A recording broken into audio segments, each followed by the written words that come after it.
네, 박근혜 대통령의 첫 해외 순방이 일단은 합격정을 받은 것 같습니다. 취임 초기 인사 실패 등으로 하락세를 경험했던 박 대통령의 국정수행 지지율이 계속 상승하면서 대선 득표율을 넘어섰다고 합니다. 네, 또한 유연한 외교력과 국내에서와는 다른 화사한 패션은 젊은 층의 큰 관심을 받고 있는데요. 첫 해외 순방 외교에 성공한 박근혜 대통령, 내치에도 자신감을 얻었을까요? 이 부분 좀 살펴보겠습니다. 이기주 시사평론가, 이택수 리얼미터 대표, 최창렬 용인대 교수 모셨습니다. 안녕하세요. 안녕하세요. 네. 저희가 취재기자 연결해서 들어봤는데 안철수 의원이 상임위를 참 배정받기가 어려운 것 같습니다. 어디서부터 이 문제가 좀 꼬였다고 보시나요? 비교섭단체 의원이기 때문에 네. 국회의장의 허가를 받아야 되는 문제죠. 그런데 민주당의 이하경 의원이 자기의 상임위를 양보해서 이제 보건복지로 이제 되는 것 같았어요. 그런데 국회의장이 기본적인 절차의 문제를 삼은 것 같아요. 그냥 넘어갈 수 있는 문제였는데 네네. 이번적으로 이제 그 문제에 대해서 지금 헌법개정연구회도 지금 거부를 했어요. 지금 여야가 합의한 건데 그것도 국회의장이 허가하지 않았다는 건데 기본적으로 법을 지키겠다는 건데 보다 본질적으로는 것은 안철수 의원이 원래 정무위를 배정하는 게 맞잖아요. 네. 꼭 뭐 반드시 하는 건 아닙니다. 관행이죠. 그건 국회법에 따른 관행인데 그 부분도 이제 백신탁 문제, 주식 문제인데 그 부분을 탁탁 털고 가는 게 맞을 것 같아요. 대권하겠다는 사람이 그 정무위 가느냐 안 가느냐 가지고 계속 얘기한다는 그 자체가 해결되겠죠. 이거야 무슨 어느 상임위나 배정되겠습니다만 보다 본질적인 문제는 국회의장이 거부했다라는 게 그런 것들에 대한 불만 같은 게 좀 포함되어 있는 것이 아닌가라는 생각을 해요. 그래서 상임위 문제 가지고 벌써 얘기가 오래전부터 돼 왔는데 아직도 그걸 가지고 보건복지 배정됐다가 다시 국회의장이 거부하고 이런 거 모양 자체가 별로 볼성 사납게 보입니다. 보다 좀 대권주자답게 털고 그냥 가는 게 좀 맞을 것 같아요. 네. 예.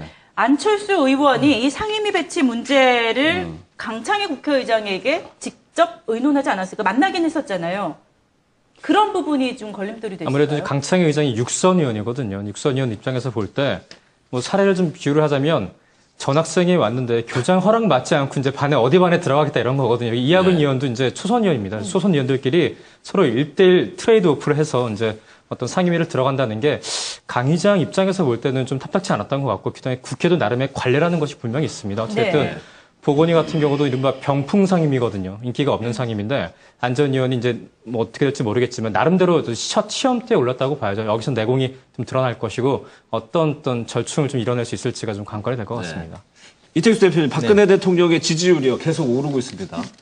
3월 말에 45%까지 떨어져가지고 저희가 지지율 막 떨어진다고 했는데 상당히 많이 올랐죠. 대선 때 지지율보다 올라섰어요. 그렇습니다. 대선 득표율이 51.6%였는데 박근혜 대통령이 취임 첫 주에는 일종의 컨벤션 효과 때문에 54.8%로 높은 지지율로 시작을 했었습니다.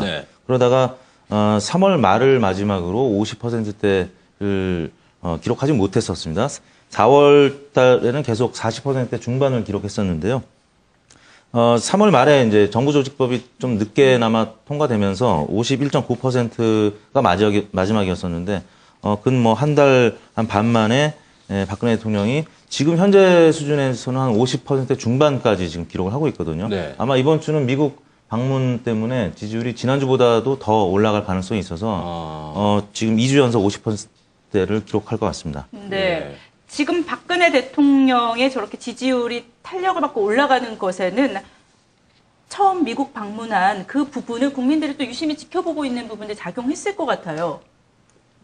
조금 성격은 다르겠습니다만 컨벤션 효과 비슷한 거라고 봐요. 지금 한미 관계가 2009년도에 이른바 이명박 대통령과 오바마 대통령의 그 공동 비전, 한미 동맹을 위한 공동 비전보다 한남이 격상됐다라는 긍정적 평가가 주를 이루고 있어요. 물론 비판적이고 부정적 평가가 없는 건 아닙니다만 뭐 전자권 반환 문제라든지 ISD 문제 같은 거 투자자 국가소송제 이런 문제들 그리고 개성공단 문제라든지 북한에 대한 메시지가 썩 그렇게 구체적이지 않았다 이런 것들에 대한 비판이 없지 않습니다만 전반적인 주류는 어쨌든 간에 글로벌 파트너십으로의 격상이다 이런 긍정적인 평가가 주를 이루고 있어요. 이런 것들이 좀 반영된 결과라고 봐요. 그러니까 지난 이명박 대통령의 경우도 대체로 국내에서 인기가 낮았지만 지지율이 낮았습니다만 상당히 해외에서 인기가 좋았어요. 이명박 대통령. 그래서 그런 것들을 볼 때 내치와 외치의 문제거든요. 그리고 한미 관계라는 게 한미 동맹은 항상 뭐 노무현 대통령도 조금 균열이 없지 않았습니다만 기본적으로 동맹 관계가 굳건할 수밖에 없습니다. 구조적으로. 그리고 지금까지 60년의 한미 동맹 그 역사라는 게 안보와 경제의 디딤돌은 역시 한미 동맹이었어요. 거기에 대해 비판적인 측의 입장이 있다 하더라도요. 그렇기 때문에 거기 가서 또 그런 모습을 보여주고 영어도 상당히 발음도 좋았고 하다못해 이런 것들이 네. 국민들에게 대단히 믿음직스럽게 보였던 것 같아요.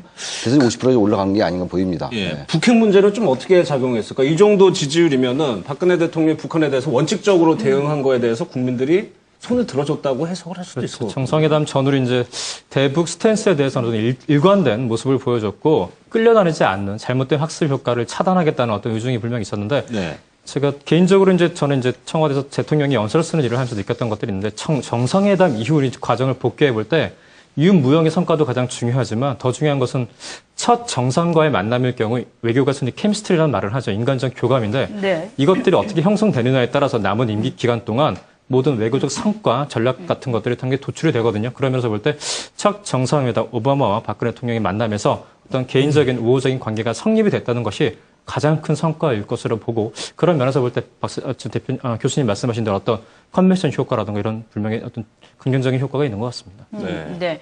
사실 미국에서는 우리 박근혜 대통령의 저러한 방문 과정 일정들이 우리나라만큼은 사실은 화제가 되고 있지는 않잖아요. 그렇죠. 예. 예. 근데 우리나라에서는 일단은 성공한 것 같아요. 패션도 그렇고 영어도 그렇고 모든 일거수일투족이 지금 언론 통해서 나가고 있거든요. 지금 이번에 대체로 이제 긍정적인 평가가 많다고 저도 말씀드렸고 뭐 그 평가에 대해서 인색할 필요는 전혀 없을 것 같아요. 그러나 중요한 것은 어쨌든 국가 간의 관계에서는 국익의 문제입니다, 결국은. 네. 어떤 국익이 충돌하는 문제고 이번의 경우도 예민한 국익은 다 피해갔어요. 상당히 중요한 문제들. 전시작전권 문제에 관련된 것도 박근혜 대통령과 오바마 대통령의 언술이 좀 달랐고 개성공단에 관련된 건 아예 언급도 되지 않았어요. 그리고 한미 FTA가 이제 1년이 넘었지 않습니까? 작년 3월 15일에 발효됐으니까. 이런 네. 이 부분에 대해서도 아주 언론적인 외교적인 수사에 그쳤다는 얘기입니다. 그렇기 때문에 박근혜 대통령과 오바마 대통령과의 뭐 인간적 신뢰 대단히 중요하죠. 외교도 사람이 하는 거니까. 그러나 근본적으로 볼 때 우리와 미국 사이 현안들이 있다는 겁니다. 특히 이제 ISD 같은 경우에 투자자 국가소송제 같은 경우는 굉장히 논란이 많이 됐던 부분들이에요. 여기 대해서는 저는 어떤 형태로든 간에 실무적인 차원에서라도 네. 얘기가 될 때 네. 이른바 60주년의 한미동맹이 격상된 그 의미가 저는 있다고 봐요. 뭐 의상이 어떻다, 영어가 어떻다 이런 거 뭐 의미 있습니다. 그러나 거기에 너무 평가를 한다면은 예. 그것은 결코 이 문제의 본질을 보는 것은 아니다라고 저는 얘기를 하고 싶어요. 예. 새누리당 원내대표 경선 얘기 좀 해보겠습니다. 예전에는 집권 초기에는 합의 추대되는 것이 상당히 많았는데 지금은 상당히 치열합니다. 근데 그 안에서 박시민이 뭐 김무성의 김시민이. 마음, 김시민이 이런 얘기들이 있는데 실질적으로 작용을 한다고 보십니까?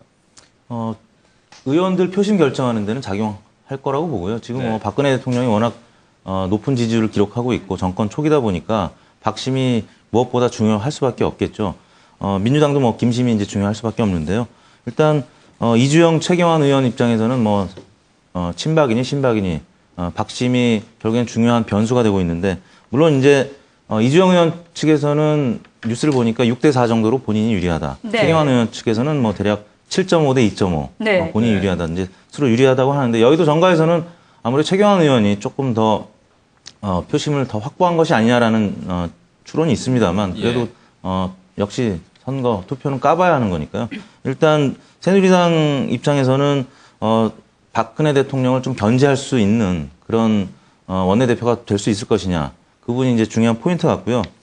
원내대표가 과거에는 원내 총무였죠. 사실 뭐 네. 그다지 비중이 커 보이진 않았었는데 이제 원내대표가 되면서 향후에 정치적인 어떤 그 행보에 있어서 굉장히 중요한 이력이 이제 될 수가 있거든요. 그런 점에서 굉장히 치열할 수밖에 없는 그런 싸움 같습니다. 새누리당 보좌진들이 모이면 친박과 친박을 얘기하거든요. 네. 친박은 우리가 얘기하는 박근혜 대통령과 좀 친한 친박인데 네. 친박은 뭐냐 하면 박근혜 대통령 보좌진들에게 전화를 했을 때 전화가 안 오거나 아예 전화도 없으면 친박, 자친 친박입니다. 자칭. 그래서 친박이 아닌데 친박인 척하는 걸 친박이라고 하는데 네. 새누리당 내 구조가 그렇다는 거죠. 친박을 칭하는 거군요. 그리고 새누리당 보좌진들이 모여서 이제 이번 원내대표 대결 구도를 친절한 주영 씨냐, 터프한 경환 씨냐라고 한답니다. 그만큼 어떤 친박의 농도가 조금 차이가 있고 또 최경환 의원은 흔히 사석에서 내가 박심을 제일 잘한다는 얘기를 가끔 하거든요. 네, 그만큼 좀 더 이제 당청 일어나 또 대야 관계에서도 좀 더 터프한 모습을 보일 수가 있을 텐데 문제는 김심도 박심도 아니고 초심일 수도 있다는 생각을 해요. 왜냐하면 새누리당 내 초선 의원들이 78명이거든요. 이분들이 예. 작년 원내대표 경선 때도 상당히 영향력을 발휘했었어요. 네. 이번에도 과연 이런 분들의 어떤 초선들이 원하는 어떤 당 지도부의 모습이 분명히 있을 겁니다. 1년 동안 예. 봐왔기 때문에 이런 것들을 어떻게 좀 표심으로 나타낼지가 또 관건이 될 것 같아요. 이 당청 관계와 대야 관계가 두 개가 있을 거예요. 아까 네. 원내 총무 때는 당 3역이었어요. 그때 중요한 자리였는데 그때 당대표나 당총재 임명했었던 건데 이 원내대표는 의원들이 선출하는 것이기 때문에 그만큼 권한이 많이 실리는 거란 말이죠. 그래서 원내 사령탑으로서의 의미가 있는 건데 이 새누리당은 지금 박심 논란이 있단 말이에요. 아까 그 친박이니 친박이니 정말로 어떻게 보면 유치하기 짝이 없는 얘기들인데 그런 게 현실이란 말이죠. 그렇다면은 결국 최경환 의원이 됐을 때 대야 관계가 더 아까 터프한 말씀을 주셨는데 더 강경할 수가 있어요. 박근혜 대통령을 의식하기 때문에. 그럴까요? 네. 좀 그렇게 봐요. 이주영 의원이 되면은 이 당청 관계에서 약간의 긴장 관계가 발생할 수 있고 좋게 말하면 긴장 관계가 발생할 수 있고 최경환 의원이 되면 이 소통은 잘 될 거예요. 근데 그것이 소통인지 일방적인 청와대에 의한 순진이 잘 모르겠어요. 예, 예. 봐야지 하는 것이고 대야 관계에서 아마 이주영 의원이 좀 부드러울 수가 있고 최경환 의원이 더 이제 강경화가 될 수 있고 그게 그날 15일 날 아침에 또 민주당 원내대표 선거를 해요. 네. 거기에 따라 상당히 표심 영향을 받을 겁니다. 아마 전병헌 의원이 좀 대여 관계가 좀 강성으로 갈 가능성이 네. 커요. 그렇다면 이쪽도 최경환 의원이 유리할 수가 의원이 유리할 수 있고 또 그쪽 호남이 되면은 이쪽에 이주영 의원한테 유리할 수 이런 대단히 상호 관계가 좀 있다라는 얘기입니다. 그건 그날 가서 여러 가지 역관계를 좀 봐야 될 것 같아요. 예. 또 그런가 하면은 지금 5.18 민주화 운동 기념식 본 행사의 기념곡을 가지고 얘기가 많았는데 새누리당 역시 조금 임을 위한 행진곡을 밀어주는 분위기였죠. 그 새누리당이 상당히 전향적이고 정상적인 사고를 하는 것 같아요. 저는 그래서 새누리당과 앞으로 민주당과의 관계가 굉장히 좀 긍정적으로 보이는데 네. 임을 위한 행진곡을 가지고 국가보훈처가 지금 다른 곡으로 제정한다는 그 발상 자체가 네. 대단히 구태하고 시대착오적이라는 생각이 들어요. 저는 무슨 생각이 드냐면요.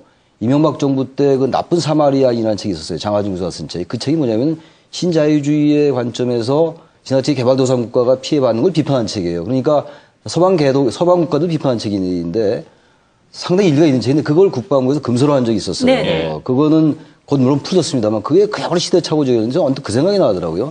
저희가- 이문현 행진곡 이게 80년도에 5.18 때 있었던 노래가 아니었어요. 그 네. 이후에 여러 가지 그 시간 없어서 그 얘기는 다 못하겠는데 이런 것들 국가에서 지금 새로 만들겠다라는 그 발상 자체가 우리가 민주화 산업화라는 게 서로 대립되는 가치잖아요. 네. 민주주의의 가장 중요한 게 서로 인정하는 겁니다. 민주화 세력도 산업화 인정해야 되는 것이고 산업화 세력도 민주화 인정하는 그게 대탕평이고 통합이거든요.